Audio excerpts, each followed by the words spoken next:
Que se ve mejor la letra pequeña que aparece.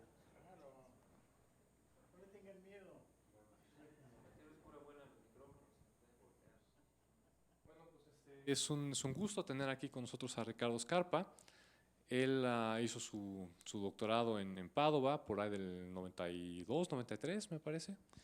Luego estuvo un tiempo en el Science Space Telescope Institute en Baltimore, donde casi toda su carrera ha sido sobre el tema de núcleos activos de galaxias, eh, con el grupo ¿de quién? ¿Cómo se llaman esas personas con las que trabajabas? Meg Burry. Meg Burry, exacto. Y luego estuvo un tiempo en la ESO, en Chile, trabajando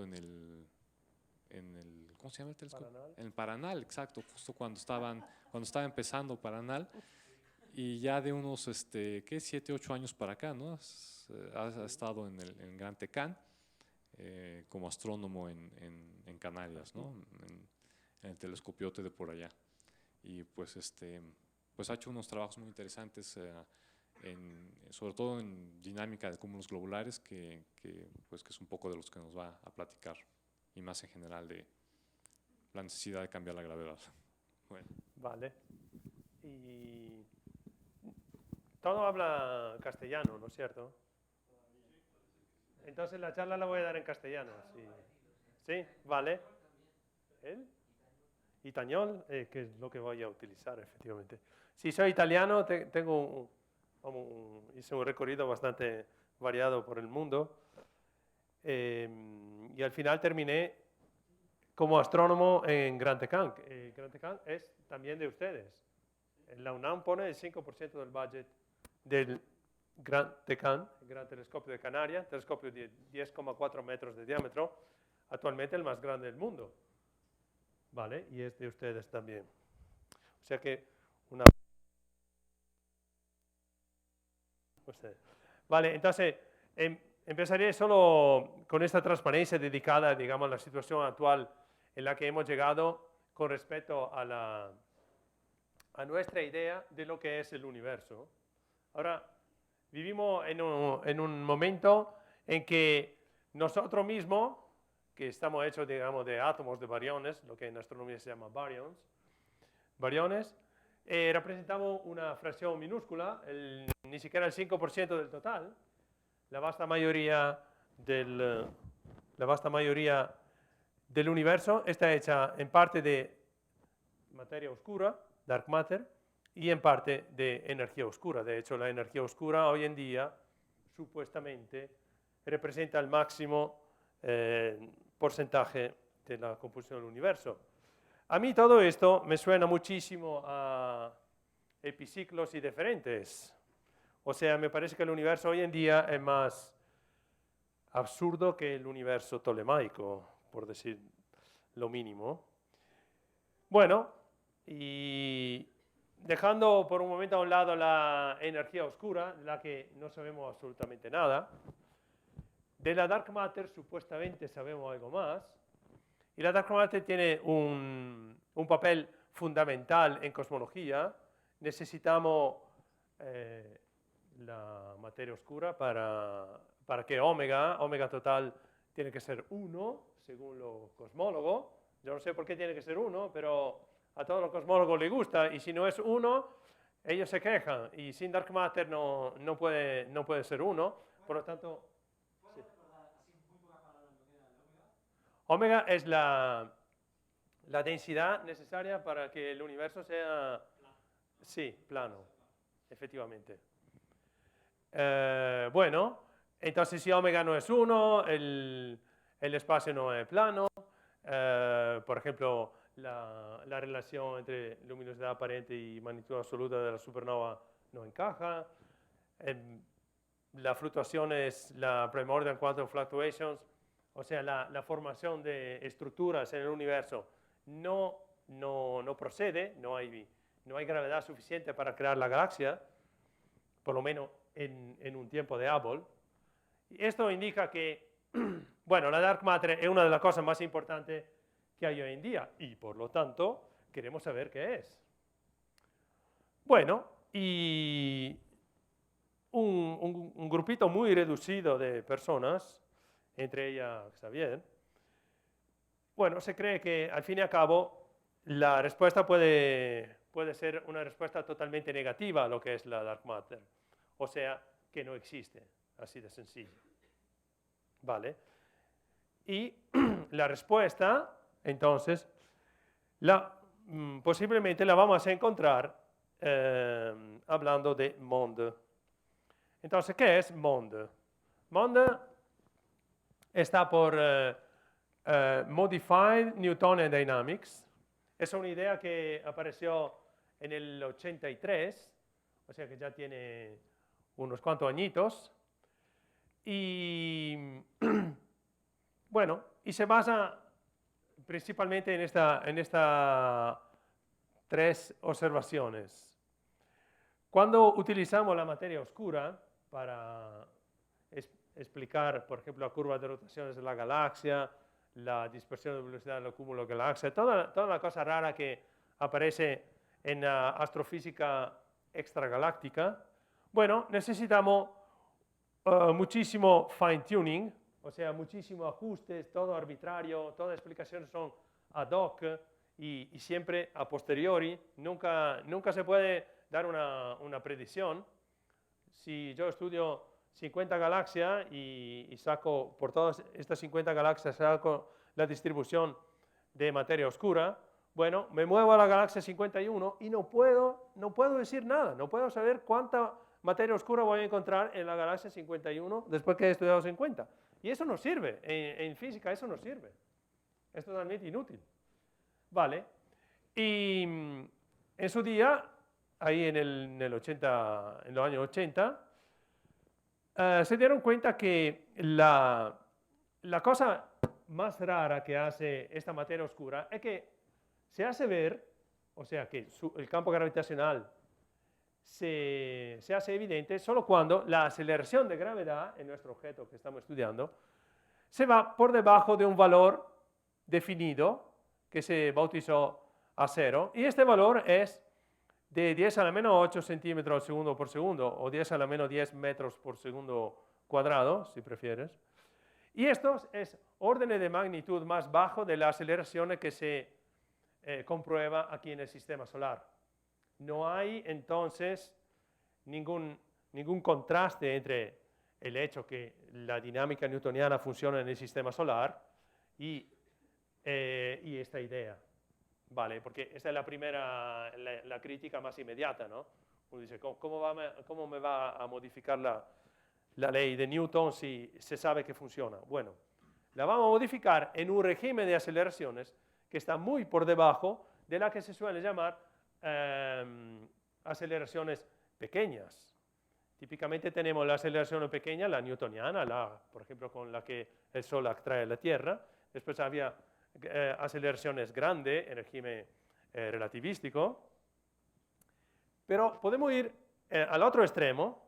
Entonces, cogemos Newton en el medio, aceleraciones grandísimas, relatividad, una modificación de Newton. Vamos al otro extremo, aceleraciones bajísimas, otra modificación, que sería monde. ¿Vale? Así que vamos a ver qué es esta idea.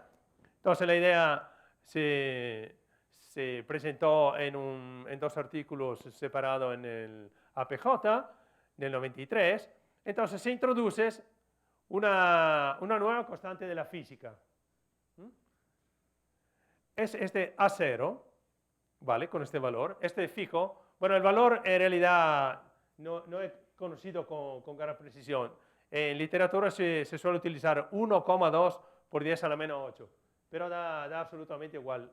La precisión que tenemos hoy en día en las medidas astronómicas no permite de mejorar mucho ese valor.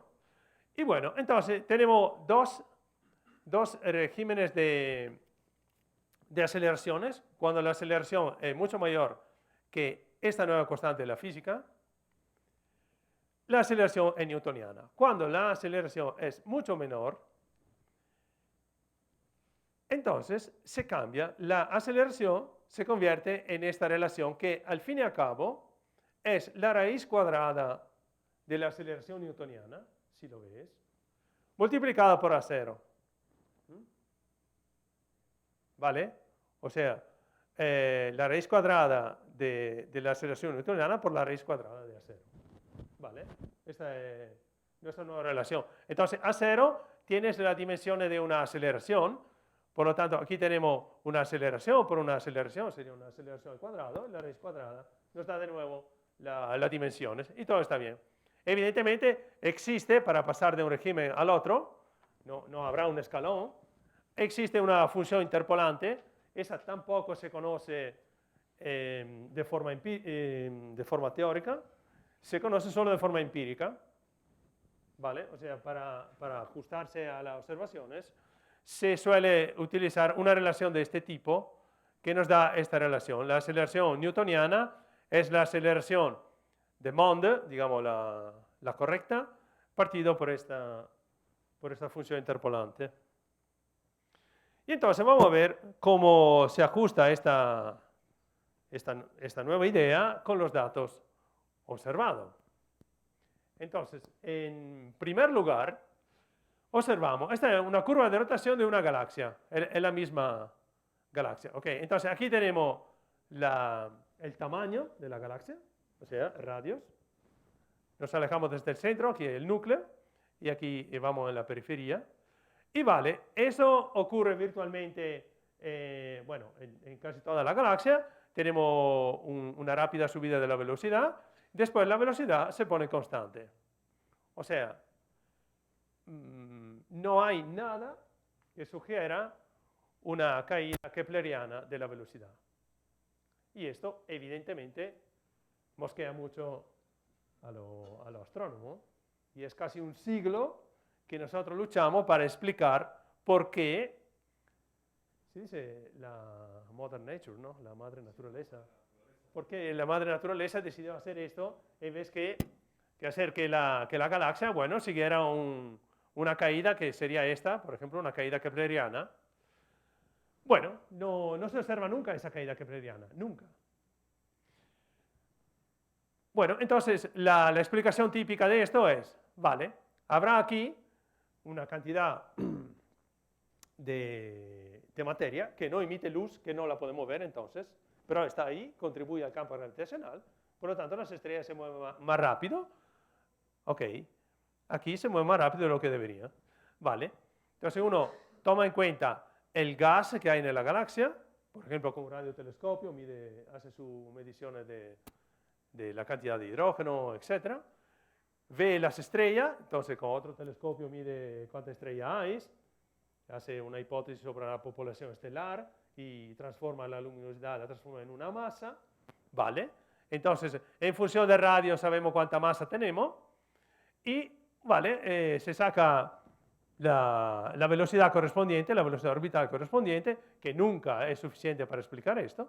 Entonces se añade el famoso halón de materia oscura, que es lo que sirve, esta curva de aquí, no es algo predecido, no es algo teórico, es sencillamente lo que falta para que la suma de las contribuciones de estos dos se ajuste a los datos observados. ¿Vale? No, ahí no hay ninguna explicación de la curva de rotación. Por contra, esta es la contribución que nos dice Mond. Mond, utilizando estrella y gas y nada más, nos da este valor. Aquí, quien tiene vista buena o quien se sentó muy cerca, puede ver que hay dos curvitas aquí. Y esos son dos cambios debido a la incertidumbre que hay en la distancia a esta galaxia. Mond explica la curva de rotaciones con una precisión asombrosa. ¿Vale? Y importante decirlo, estos son todo caso de Mond. Por ejemplo, vamos a ver esto. Entonces, tenemos las distintas contribuciones. Aquí hay tres componentes. Uno es el bulge, uno es el disco y el otro es el gas. ¿Vale? Nunca se puede utilizar dark matter. Por ejemplo, no sé, aquí, evidentemente, esta no tiene bulge prácticamente, solo tiene disco y gas. Y se explica la curva de rotaciones, se explican bien, siempre con esta relación, la relación de Mond. No todas la galaxia tiene una curva de rotación plana, porque esto depende también de la distribución de masa, evidentemente. Y cuando la galaxia tiene alguna cosa rara en su distribución de luminosidad, o sea, un brazo de espiral particularmente gordo comparado con otra zona, huecos, si la galaxia está interactuando, por ejemplo, esta es buenísima, este es el caso más chulo de todo lo que se ha investigado hasta el momento, porque aquí hay una clara reducción de velocidad y después vuelve a aumentar. Y aquí se ve la distribución de las estrellas. Esta es una galaxia particular que está dominada por el gas. Tiene estrellas y el gas. Este es el gas. No, normalmente es al revés. Hay más masa en las estrellas que en el gas. En esta es al revés. Y eso no se va a ver aquí, en esta galaxia. Se ve que en la curva de rotación es la densidad del gas, ¿vale? Y se ve exactamente la misma estructura, ¿vale? Es evidente que una curva de rotación de este tipo, no hay forma de describirla con la dark matter, porque la dark matter se da por sentado que al ser no colisional no produce estructura, digamos, en el halo no hay subestructuras más densas que podría crear este tipo de efecto en la curva de rotación. Vale, entonces aquí se explican bastante bien. Y para añadir un poquito para echarle un poco de leña al fuego, ¿no? Se hizo este otro caso y aquí la cosa pinta bastante mal. Entonces tenemos gas y estrellas y este es Mond. De nuevo, quiero insistir en este punto. Mond predice la curva de rotación. No es un ajuste a los datos, ¿vale? Estas dos curvas de aquí son curvas observadas. Bueno, hay hipótesis, tenemos que convertir siempre luminosidad en masa, etc.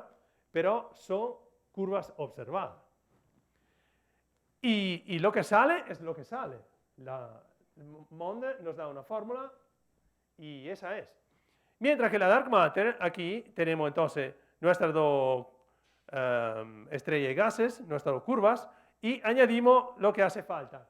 Esta no es una predicción, esta es una predicción. La cosa interesante aquí es que esta no es una galaxia de verdad. Eso lo hizo un investigador que trabaja en este tema, Stacy McGough, muy bueno. Bueno, él cogió la curva de rotación de una galaxia y el perfil fotométrico de otra, y dijo, a ver qué puedo hacer con estas dos. Esto solo para poner en evidencia el hecho que la dark matter, esta idea de la materia oscura, no tiene ninguna capacidad predictiva y hasta el número de parámetros libres es tan elevado que podemos interpolar cosas que ni siquiera existen. ¿Vale? Aquí es bueno que Mond no funcione, es evidente. Vale. La otra cosa súper interesante y rara al mismo tiempo que hace en la galaxia es seguir una relación que, bueno, que todos conocemos, la Tully-Fisher. Esta relación que se desarrolló bastante antes de que todo esto saliera a la luz. Bueno, esta relación es una relación bastante rara en el sentido que relaciona la luminosidad de una galaxia a la velocidad orbital. Esta es la velocidad asintótica. Ahora, hay que tomar en cuenta que estamos hablando de dinámica. La dinámica no sabe nada de la luminosidad. Por ejemplo, si mañana se apaga el Sol, la órbita de la Tierra no cambia. Es evidente. Si apagamos mitad de las estrellas de una galaxia, la dinámica de la galaxia no cambia. ¿Por qué? Porque la dinámica depende de la masa. Por lo tanto, esta relación de por sí ya es un poco rara. Pero bueno, ¿cuál es la lógica aquí? Que la luminosidad es proporcional al número de estrellas y entonces es proporcional a la masa. A no ser que haya dark matter. Porque si hay dark matter, entonces esta relación no debería ocurrir. Vale, y ahora vamos a ver cómo. Cómo se puede sacar esta en el contexto de la dinámica newtoniana con dark matter y después vamos a ver lo que nos dice Mond al respecto. Bueno, la Tully-Fisher es una relación bien definida. De hecho, es un indicador de distancia. Se utiliza para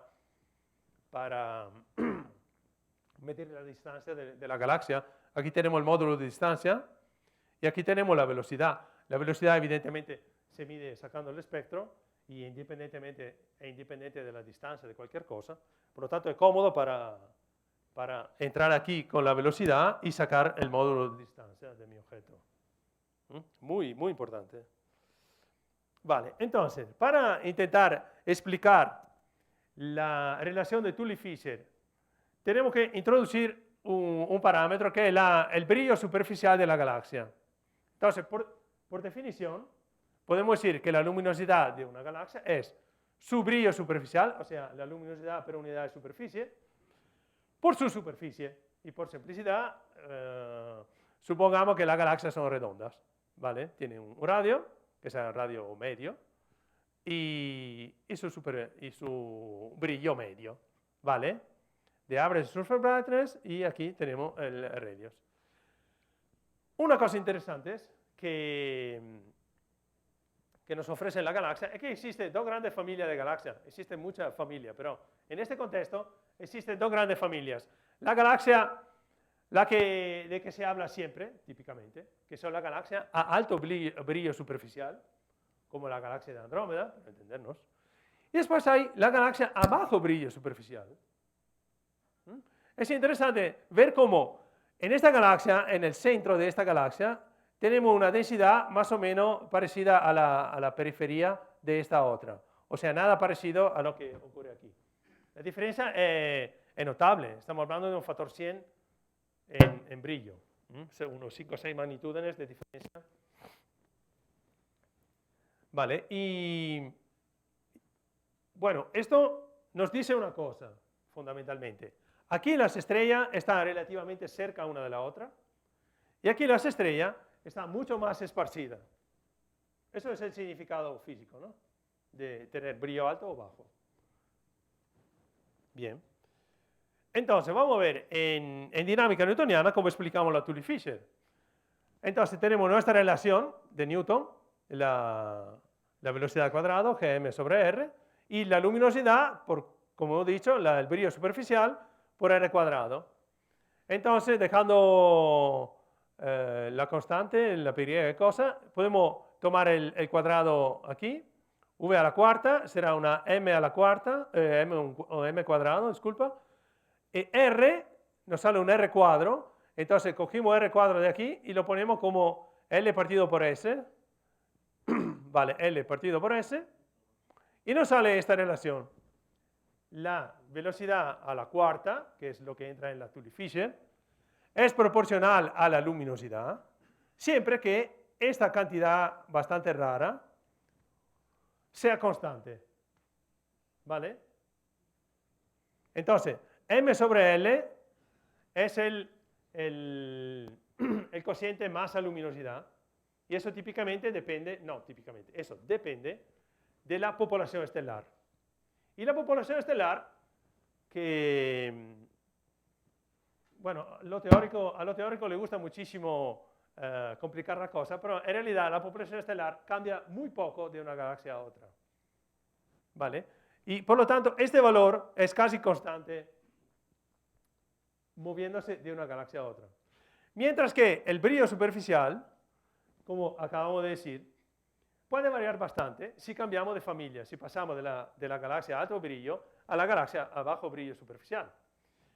Es decir, que esta relación nos dice que deberían existir aproximadamente dos Tully-Fisher. una por la galaxia ad alto brillo superficial y una por la galaxia a bajo brillo superficial. Las dos, como m sobre L es prácticamente constante, las dos deberían ser paralelas, pero separadas. ¿Ok? Estamos hablando del año 83. No hay datos sobre la galaxia con bajo brillo superficial en esa época. No hay datos. ¿Ok? Por lo tanto, todavía no se puede decidir nada. Vamos a ver qué dice Mond. Vale, con Mond la Tully-Fisher sale inmediatamente.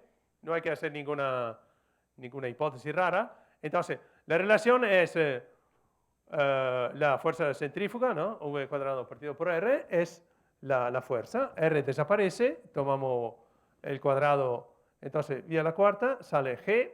Aquí ni siquiera se pone la proporcionalidad, aquí es clavada. ¿Ok?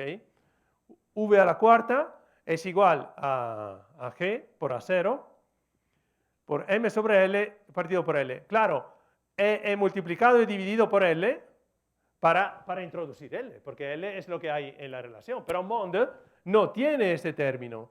La relación es V a la cuarta es proporcional a la masa, porque como hemos dicho, la dinámica solo se interesa de la masa y no de la luminosidad.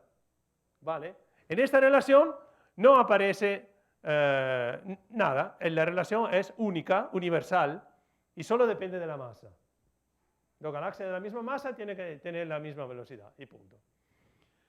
¿Vale? Pero introducimos M sobre L, entonces no vuelve a aparecer este término, que depende de la población estelar, y hemos dicho, es virtualmente constante cambiando de galaxia a galaxia. Por lo tanto, tiene que existir una sola Tully-Fisher. Okay. Galaxia de alto brillo o bajo brillo tiene que seguir la misma relación. Oye, son dos predicciones muy fuertes. En un caso, tengo que tener dos relaciones. En la otra, una sola. Una predicción. Año 83, no hay datos. Pasan unos 10 años, vamos en año 90, 95, y aparecen datos sobre la Tully-Fisher. Ahora hay datos mucho mejores. Esta es la primera, digamos, implementación, el primer test de este tipo. Siempre me gusta presentar el primer resultado. Aquí, estos circulitos abiertos, los circulitos vacíos, son la galaxia de bajo brillo superficial. Hay pocos puntos aquí. Ahora vamos a ver qué mejora. 1, 2, 3, 4, 5, 6, 7 puntos. Y los círculos llenos son la galaxia a alto brillo superficial. Bueno, es evidente que hay una sola relación, no hay dos paralelas. Vale, ni siquiera hay un mínimo de dispersión ni nada aquí para ver, no sé, que están ligeramente abajo o arriba, una o la otra. No, no. Aquí las dos son iguales. Y es interesante, sí, son iguales. Perfectísimo. O sea, primer dato positivo a favor de Mond, digamos, primer resultado. Y esta de nuevo es una predicción, ¿vale? No es una explicación a posteriori. Ahora, hemos dicho que la Tully-Fisher es una relación entre la velocidad y la masa. De nuevo, insisto en este punto, ¿vale?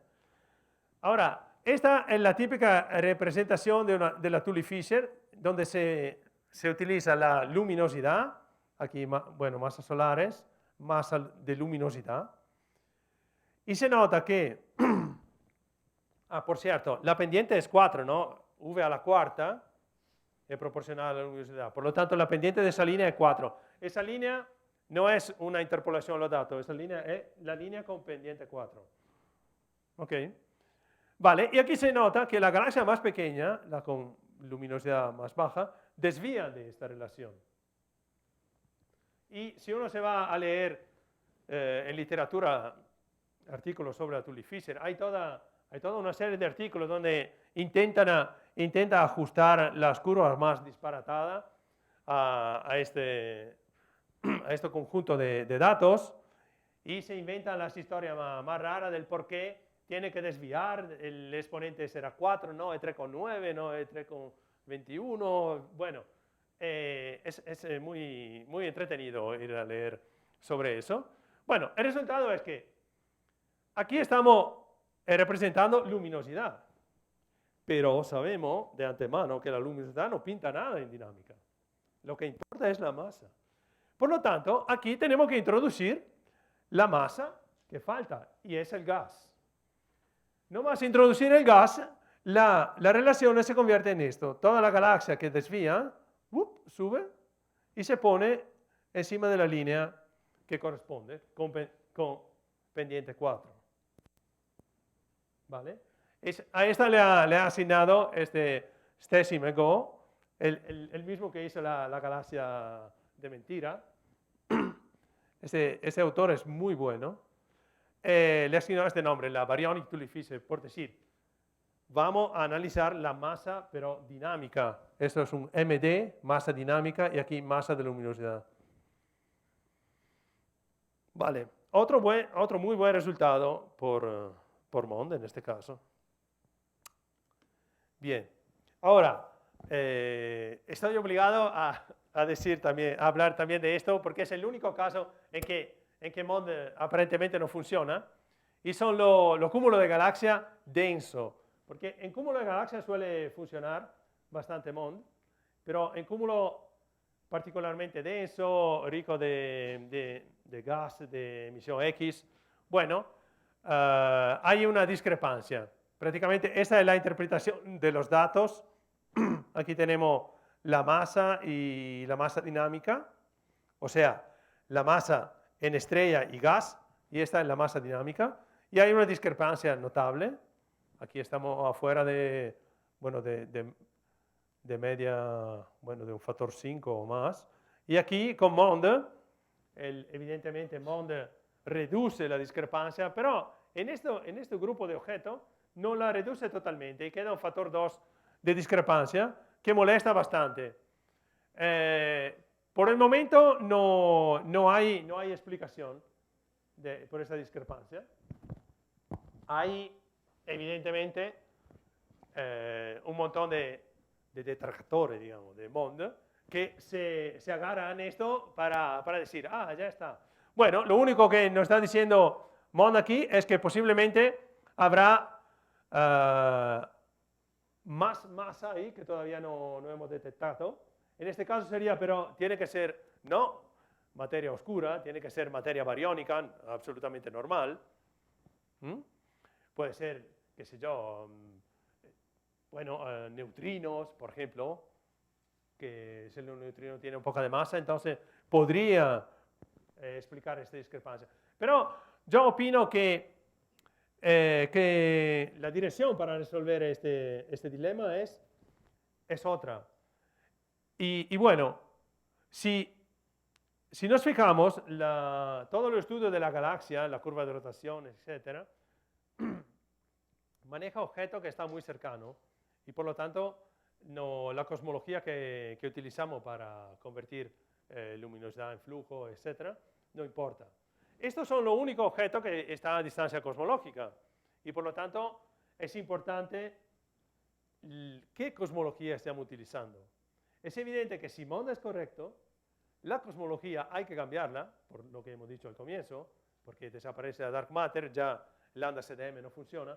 Por lo tanto, es posible que esta discrepancia no esté indicando no que falta masa o que Mond no funciona, ma posiblemente que la cosmología necesita una revisión. Bueno, pero eso evidentemente es otro tema, que por cierto, quizá se podría hacer otra charla sobre cómo modificar la cosmología. Vale, vamos a ver otro caso positivos a favor de Mond.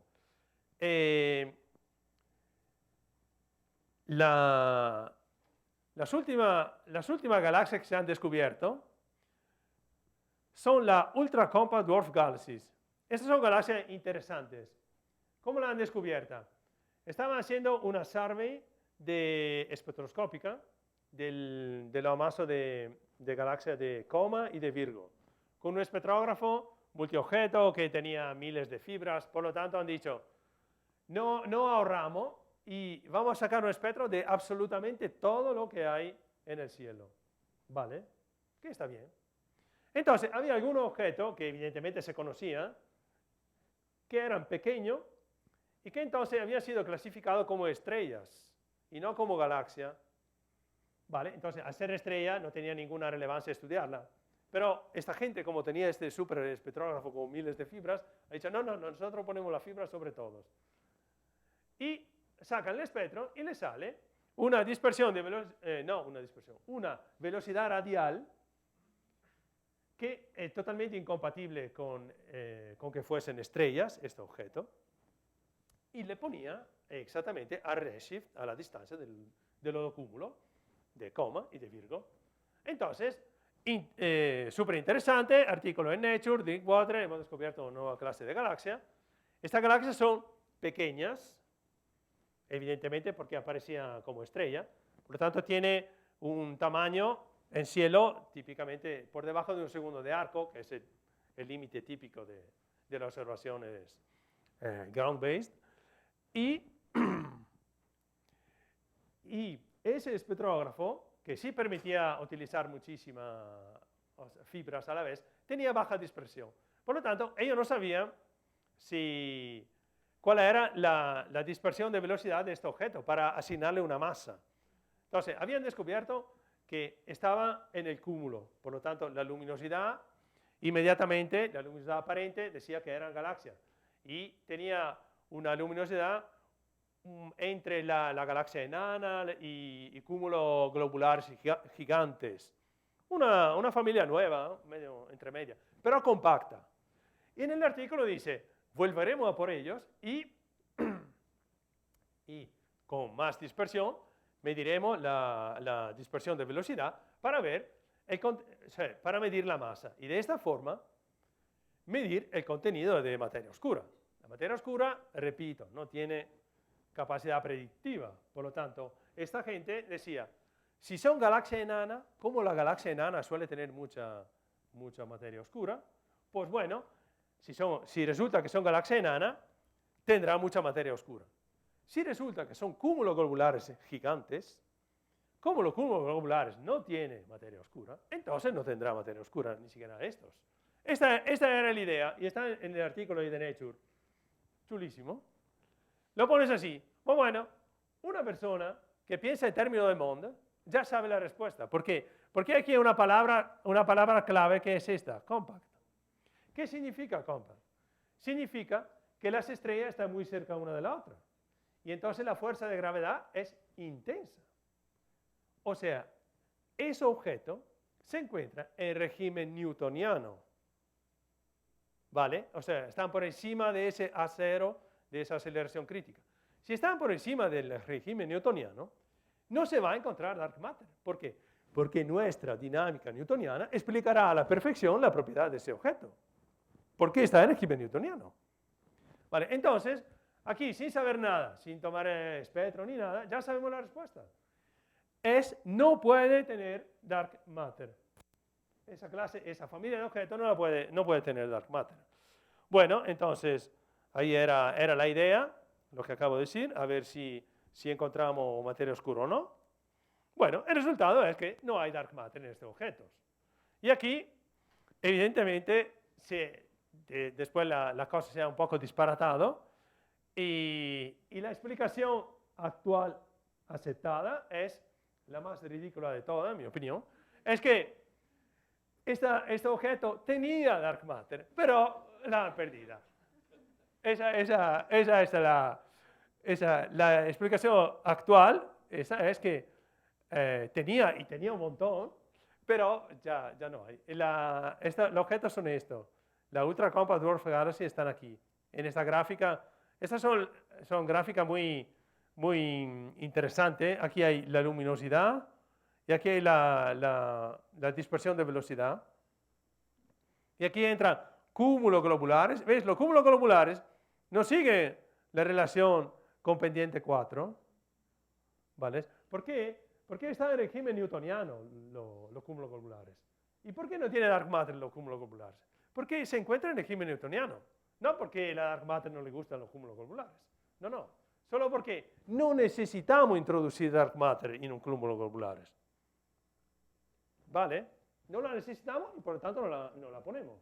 La dark matter se puede poner donde uno quiere. Por contra, la galaxia sí que sigue su relación a la cuarta, porque sí que está en régimen de Mond, ¿vale? Y este objeto está a mitad de camino, después hay el objeto, la galaxia enana, la Dwarf, que esas son totalmente dominadas por la Dark Matter, ahí se pasa a cociente m sobre L de 100 o 400, número absurdo. Vale, entonces, el resultado es que por este nuevo objeto, entonces predicción, Mond predice, nos dice, no, Ultra Compact Dwarf Galaxy no puede tener Dark Matter porque está en régimen newtoniano, y ahí salió el resultado. Vale, ahora, vamos a ver, acabo de decir que los cúmulos globulares no necesitan materia oscura.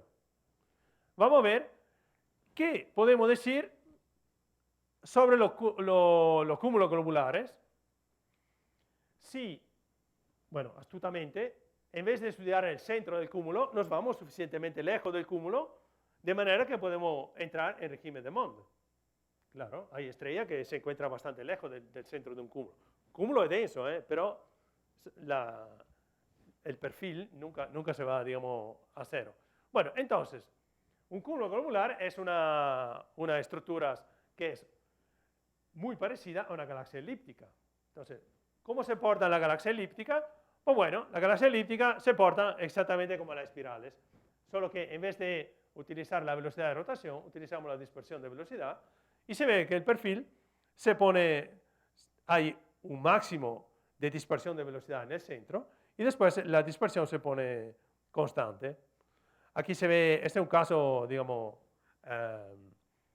de libro de texto de galaxia elíptica. No hay rotación, la rotación es cero. Y toda la dinámica es, toda la estructura se soporta por el modo caótico de la galaxia, ¿no? Vale, entonces tenemos este perfil, una dispersión máxima al centro, la dispersión baja hasta llegar a un mínimo y después se pone plana. Aquí hay otro caso. Hay que decir una cosa, que al comienzo los perfiles solo utilizaban las estrellas y las estrellas no permiten de ir muy lejos del centro de la elíptica, ¿okay? Porque el perfil que sigue una ley de Deboucler baja muy rápido comparado con un disco.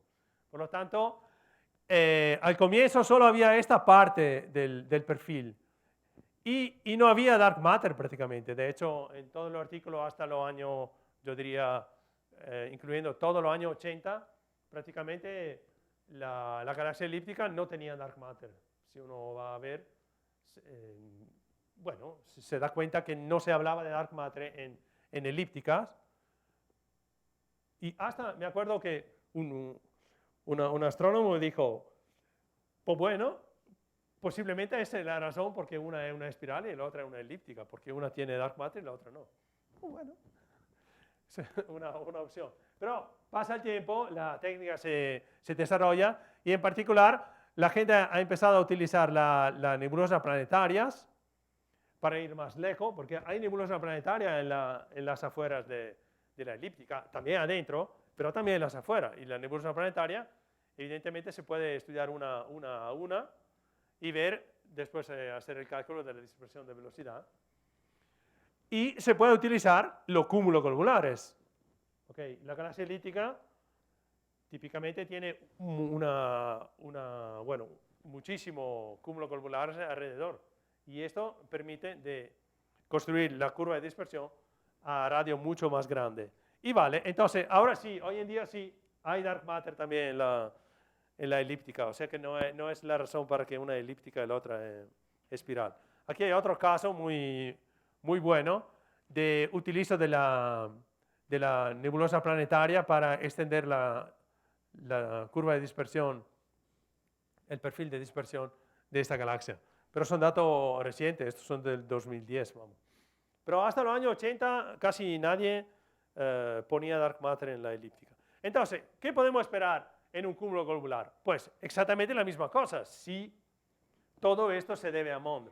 Si todo esto es debido a una ley de la física, evidente, la ley de la física tiene que aplicarse a todo el universo, no solo a una clase de objetos. Claro.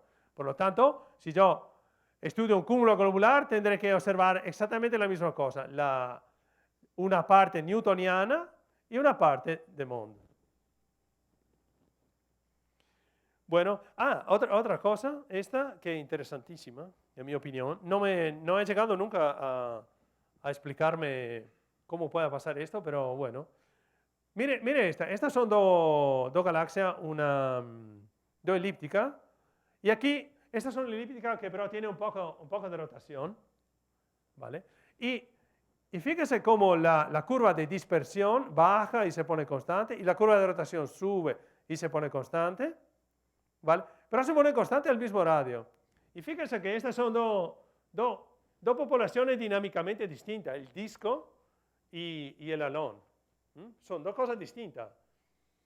Y no, si uno piensa al hierarchical merging, de cómo se forma la estructura, juntando trocitos, juntando protogalaxias, es muy raro que estas dos componentes que dinámicamente distintas, es muy raro que se porten de esta forma tan parecida, ¿no? Y sinceramente, bueno, no me lo explico, a no ser que por detrás haya Mond. Pero bueno, no he leído ningún artículo que intente atacar y explicar esta característica. Vale, entonces, aquí se pasa a los cúmulos globulares, que digamos voy muy orgulloso porque es mi idea.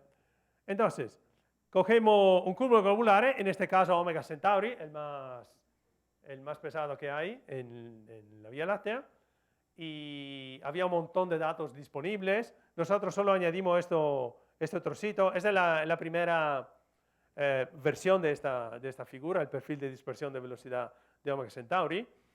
Y bueno, y aquí se ve que el radios donde el perfil de dispersión de velocidad se pone razonablemente constante, corresponde a una aceleración de, 2 por 10 a la menos 8, consistente con la idea que sea Mond. Es importante que el punto donde el perfil cambia tiene que corresponder a la aceleración de Mond, porque si aquí me hubiese salido 10 a la menos 7, pues bueno, no era Mond, tenía que haber sido algún otro fenómeno, tidal heating, mareas, cualquier cosa, pero no podía haber sido Mond. Y no puedo cambiar a cero, ¿eh? A cero es una nueva constante de la física, no se puede modificar. No es que yo puedo pasar de una galaxia a otra, de un cúmulo de galaxias, me cambio a cero, ¿no? Si no, no sirve. Se pierde toda la capacidad predictiva, etcétera, etcétera. Vale, esto era el primer resultado, solo con 75 estrellas, observada una a la vez, no teníamos el espectrógrafo multiobjeto, era VS en el VLT. Bueno, pero los puntos se encajaban muy bien. Después se hizo otra campaña, otro grupo, hizo una campaña con otro espectrógrafo y observaron miles de estrellas. Tiene 628 estrellas en la zona central, tiene 300 estrellas en la zona externa. Y tenía, y los puntos negros son las 75 estrellas observadas anteriormente para nosotros. ¿Vale? Añadiendo todo esto, sale un perfil ligeramente mejor. Ahora el perfil se pone plano exactamente al valor esperado, a 1,2 10 a la menos 8. Estos son dos distintos binning de los mismos datos. Nada de aquí. Después, entonces, pasamos a estudiar más cúmulos y todo se porta de la misma forma. Todo tiene un máximo de la dispersión al centro, la dispersión baja y después se pone constante. Así. Estos son todos cúmulos globulares. Y ahí una tabla. Me falta un trozo de. Pues vale, era solo para dar el valor. Había una tablita aquí, no sé por qué no se ve. Una tablita donde daba el valor que corresponde a la aceleración en los distintos cúmulos. Y siempre consistente con A0. Vale, esos cúmulos eran cúmulos que se encuentran bastante cerca a la Vía Láctea.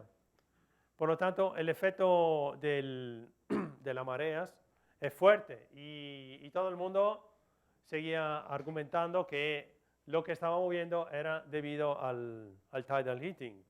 Entonces, subsecuentemente se seleccionaron estos dos clústeres que se encuentran bastante más lejos. Esto está a 16 y 18 kiloparsecs desde el centro de la Vía Láctea. Por lo tanto, la acción mareal es casi 10 veces menor que en los otros cúmulos. Aquí, bueno, se hizo todo un estudio justo para visualizar la cosa. No sé si podéis ver, por ejemplo, aquí hay un circulito rojo alrededor de estas estrellas, por ejemplo. Esas son las estrellas que son interesantes para nosotros. Se selecciona utilizando el diagrama HR. Son esta estrella, la que hemos seleccionado, y son las que están pintadas aquí, todas las que con un circulito alrededor, son las que vamos a estudiar. Y el círculo es digamos, el radio de Mond, o sea, donde entramos en el régimen de Mond. ¿Vale? Y aquí, bueno, sale este perfil, de nuevo, perfectamente consistente con la idea de que sea Mond detrás. Aquí misma cosa. Eso tiene... ¿Por qué la masa? Ah, porque la otra tiene moto fotosférico que puede alterar el valor observado de la velocidad si uno solo tiene un valor de velocidad. Uno debería observar varias veces y después promediar.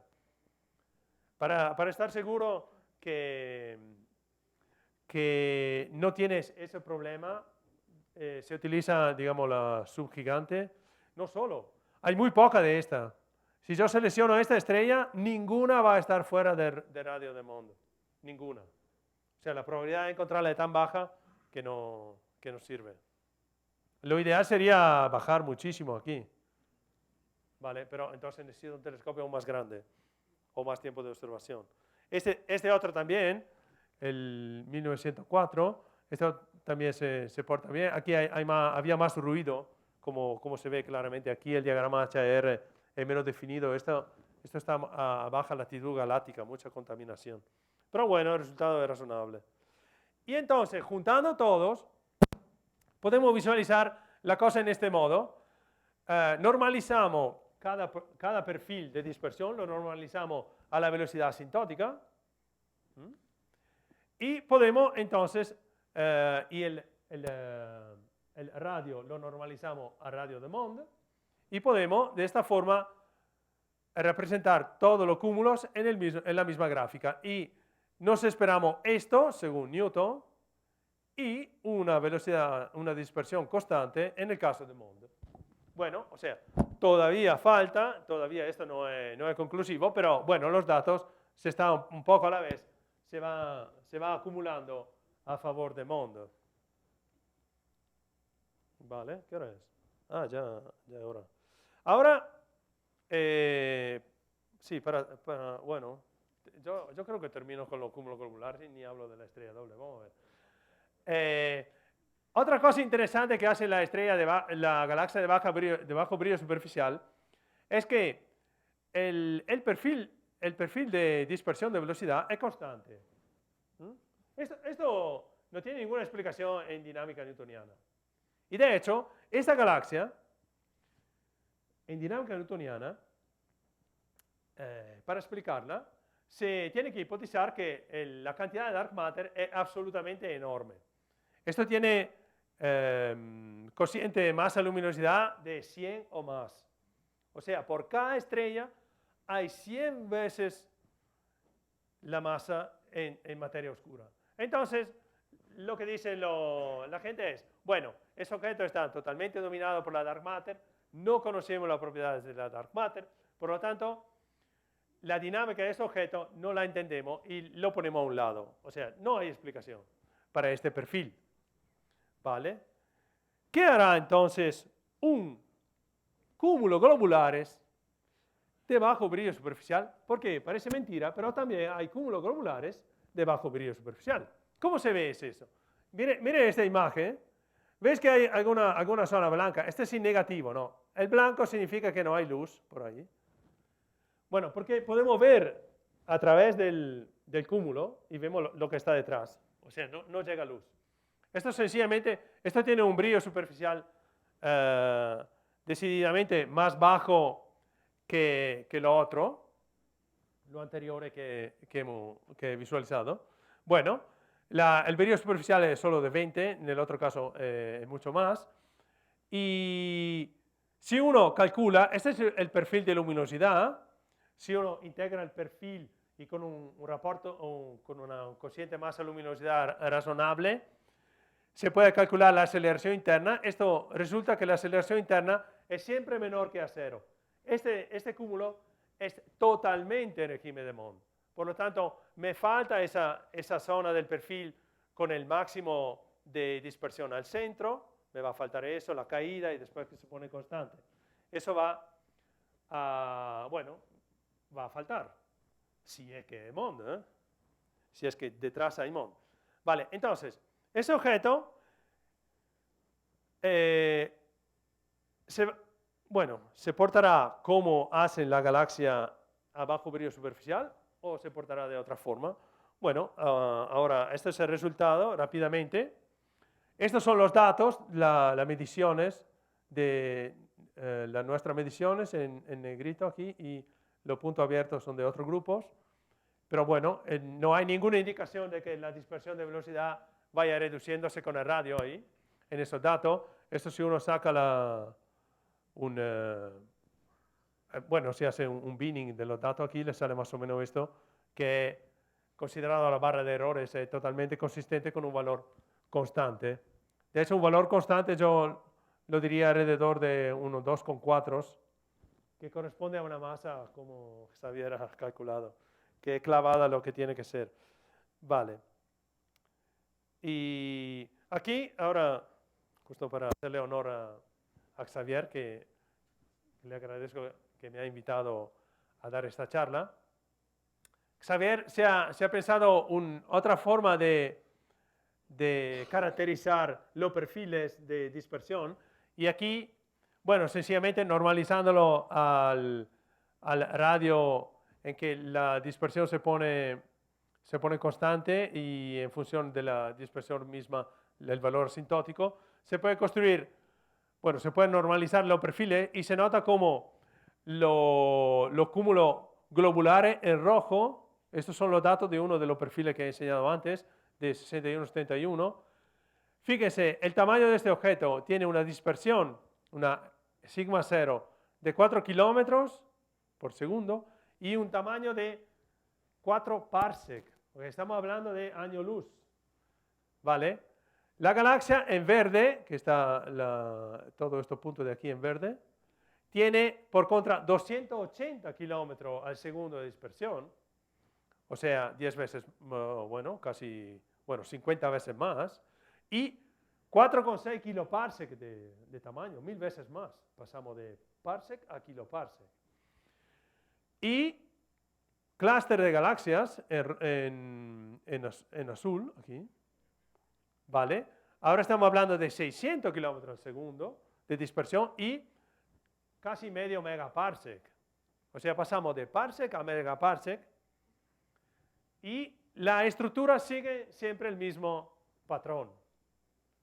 Ahora, y evidentemente el contenido de Dark Matter aquí es absolutamente distinto en la distinta familia de objetos. Y bueno, ahora la última idea es esta, de utilizar el sistema, digamos, el sistema dinámico más sencillo que se puede imaginar, una estrella doble. ¿Vale? La estrella doble evidentemente sigue la ley de Newton con altísima precisión, la mecánica celeste, quizá la rama de la física más precisa. Pero si consideramos estrellas dobles lo suficientemente alargadas, pues, believe it or not, se entra en régimen de Mond. ¿Vale? Tenemos que encontrar estrellas dobles con separaciones de por lo menos 0,1 año luz, o sea, un décimo de año luz, si la estrella es de masa solar, y ahí entramos en régimen de Mond. Bueno, esta es una cosa que se puede hacer. Ahora termino aquí.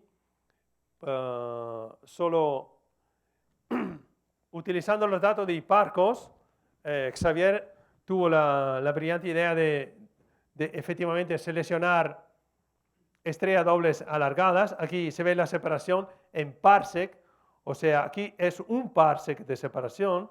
Aquí estamos a 0,1 parsec. Entramos en régimen de Mond, he dicho a 0,1 año luz, o sea, algo como 0,03 parsec. ¿Ok? Y aquí se ven los datos según lo que aparece en el catálogo de Hipparcos. Hay muchas cosas que tomar en cuenta porque primero Hipparcos solo nos daba el moto propio, nos falta la velocidad radial, ¿vale? Solo tenemos dos componentes, hay efectos de proyecciones, hay la elipticidad de las órbitas, etcétera, que hacen que al fin y al cabo nuestra predicción es un límite superior. Los puntos deberían estar solamente aquí abajo. Hay evidentemente errores de mediciones que eran grandes en este caso. O sea, es posible que esto sea ruido. Pero la idea es esta. Si todo sigue la dinámica newtoniana, y espero que nadie salga después a decir que también la estrella doble tiene un halo de dark matter a su alrededor, ¿vale? Entonces, si todo sigue la dinámica newtoniana, la velocidad debería ponerse todas por debajo de esta línea, ¿vale? Por aquí. Por contra, si Mond es real, entonces se debería llenar también esta zona y evidentemente aquí arriba debería estar vacío. ¿Vale? Esto es el tema. Yo he intentado de hacer un pilot project para esperando los datos de Gaia. Gaia va a ser determinante en esto. Gaia va a medir los motos propios de las estrellas y la distancia, que es fundamental también, con precisión asombrosa, y al mismo tiempo mide la velocidad radial, pero esa con baja precisión, típicamente un error de 1 kilómetro por segundo. Y eso no es suficiente. Aquí estamos hablando de velocidades orbitales de esta estrella del orden de 500 metros por segundo. Por lo tanto, las velocidades tienen que estar conocidas con una presión típicamente de 10 veces inferior, digamos 50 metros por segundo, 100 metros por segundo de error, no más. Si no, después el ruido cubre todo. La diferencia entre Mond y Newton son pequeñas. Bueno, la idea es esta. Aquí es un proyecto en que hemos medido la velocidad radial de 90 estrellas con 100 metros al segundo de precisión. Y bueno, no se puede sacar nada por el momento. Hacen falta muchísimas cosas. Y saco aquí mis conclusiones. Entonces, podéis pensarlo así. Mond es como el átomo de Bohr. El átomo de Bohr, bueno, era una idea que se le ocurrió a Bohr, basada en hipótesis que no estaban de ninguna forma comprobadas, era hipótesis totalmente arbitraria. El modelo funcionaba solo por el átomo de hidrógeno, ¿vale? Y eso, de todas formas, se convirtió en la base de la mecánica cuántica que tenemos hoy en día, ¿vale? Esa idea tan absurda que se le ocurrieron a Bohr. Bueno, podéis pensar a Mond de la misma forma, ¿vale? Y eso es todo. Gracias.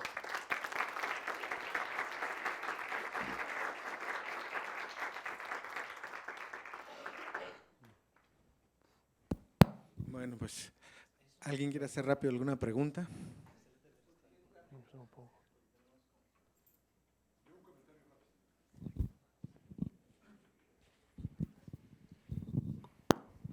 Mencionaste que los cúmulos de galaxias no se pueden explicar con Mond. Hace unos meses, nada más para que sepas, pusimos un artículo en el ArcSID con respecto a eso.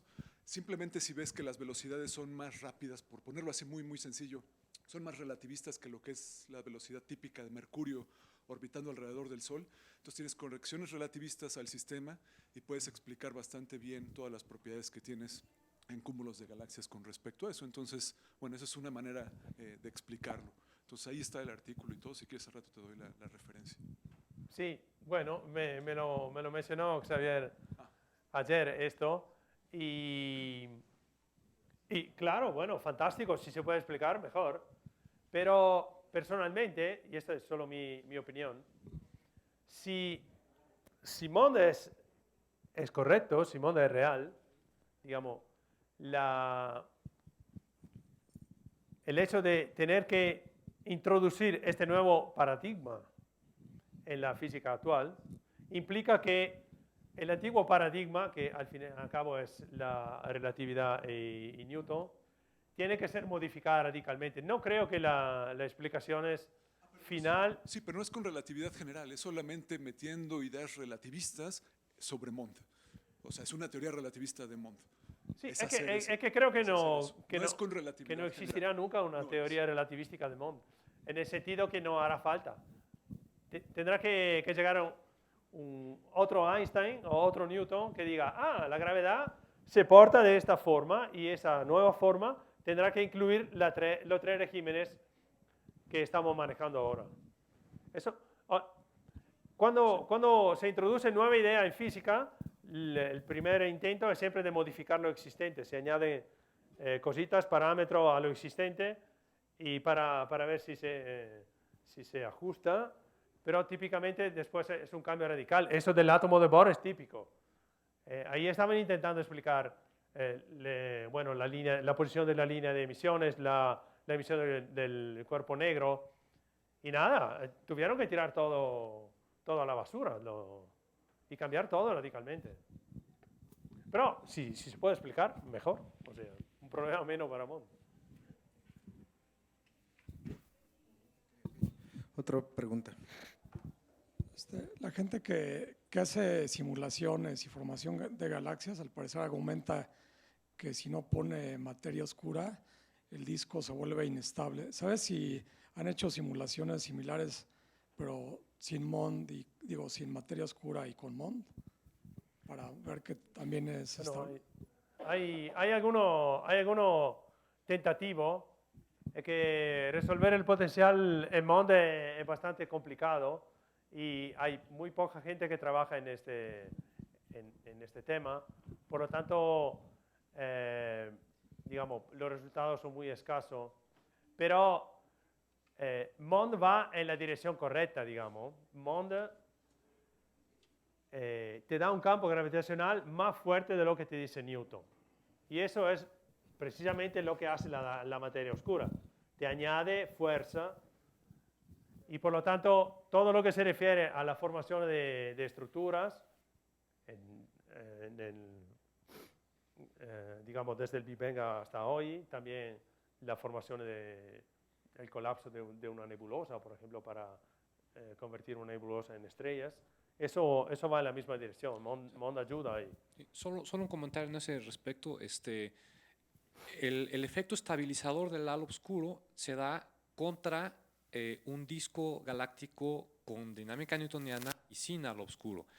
Y es uno de los primeros problemas que resolvió Milgrom desde los 80s, que si le metes más rotación asociada a Mond, el disco también se vuelve estable. Entonces, criterios de estabilidad para discos en Mond ya se han manejado y es bastante fácil verlo. ¿Sí?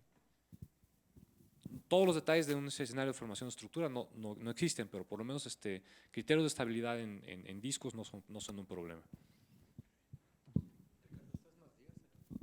Sí. Bueno, Toda la Ricardo. semana. Ricardo va a estar con nosotros toda la semana. Y pues te agradecemos, Ricardo, por si hay más dudas, adelante. Gracias.